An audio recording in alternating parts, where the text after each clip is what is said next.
For the upcoming Oscars, Julianne Moore is nominated for Best Actress, and it is because of this excellent drama.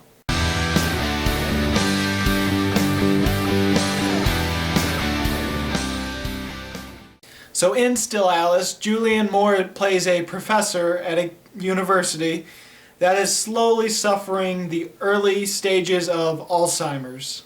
And this drama explores her struggles as she tries to retain herself and what effects it has on her family and friends.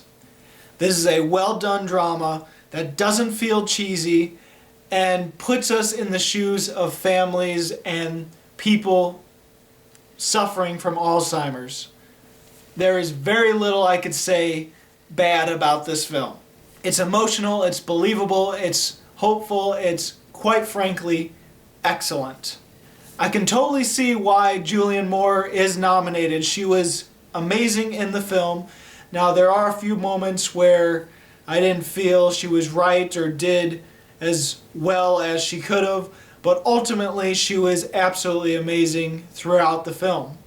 Other people that were also great were Alec Baldwin and most of the family members in the film. I could easily imagine myself in the shoes of these characters and felt for them. It's possible that not everything was fleshed out to their full potential, but it was ultimately a very good movie. The one single downside to this movie is that there is one bad actress in this film, and I totally don't know why she's even in this film, but it is Kristen Stewart. Now don't get me wrong, she's not as bad as her role in Twilight. No, I have not seen all of Twilight. I've only seen bits and pieces of it through YouTube things and my sister and my mom watching the show, so I've only seen bits and pieces, but what I've seen from it shows how bad Kristen Stewart is in that film. She's not as bad as that.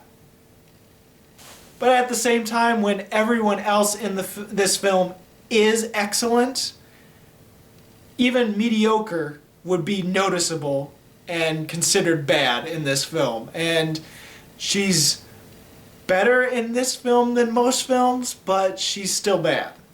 Now I do have to give her credit for one scene, because there's this one scene where she smiles and it's actually believable. I was a little awestruck. So the scene is her being an actress performing on stage. So yeah, Kristen Stewart plays a girl trying to become an actress for a play. And while the play scene was absolutely dreadfully acted from her, at the very end, when the play got done and everyone was clapping and all the actors come out to give their bow, there's this one moment where Kristen Stewart smiles and it feels genuine, and I was quite frankly in shock.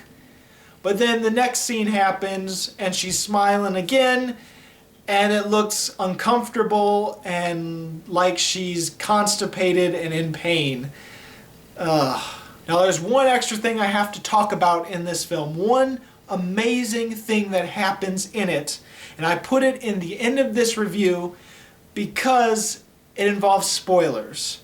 So I'm going to put spoiler alert right down below, and once this is gone, once this spoiler alert is gone, then you can resume play in the video, because that's when I'll be done.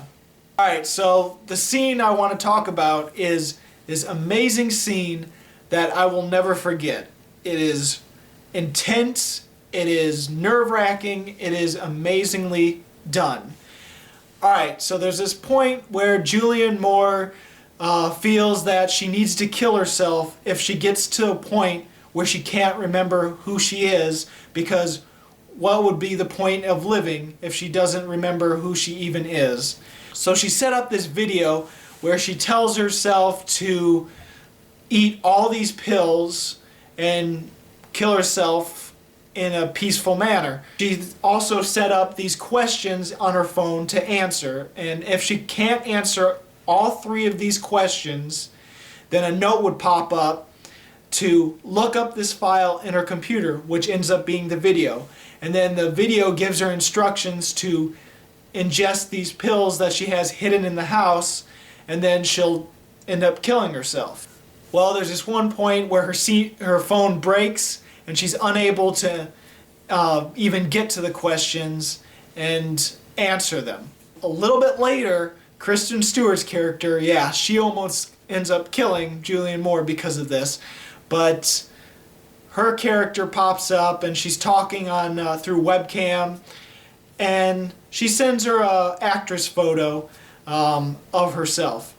And so Julianne Moore tries to open this file. Well, she opens the suicide file accidentally, and she sees herself giving instructions, and Julianne Moore doesn't understand what all this is for, and so she decides, okay, I'm gonna do as my past self says, and so she goes up to go to the drawer where the pills are. Fortunately, as soon as she gets up there, she forgets what she's doing, and I think, oh God, she's not gonna kill herself. Good.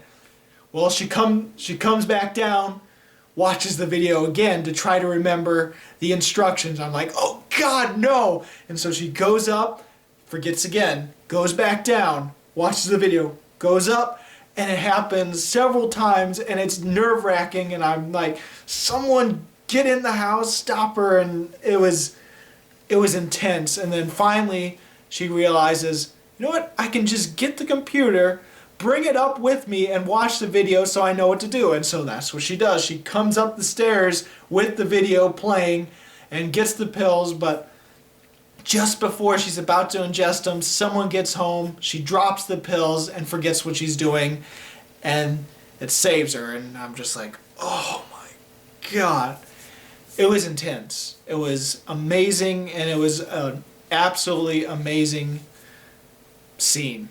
Alright, spoiler gone. Let's get to the rating. Now, I am on the fence, just like I was for American Sniper. I'm in between 4 stars and 4.5, and for now, I'm going to give it 4.5. Yeah, it's definitely going to be one of my favorite films so far.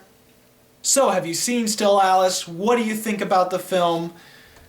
Comment below, and I'm open for discussion. This is Bruce Gifford, and this was Just My Opinion.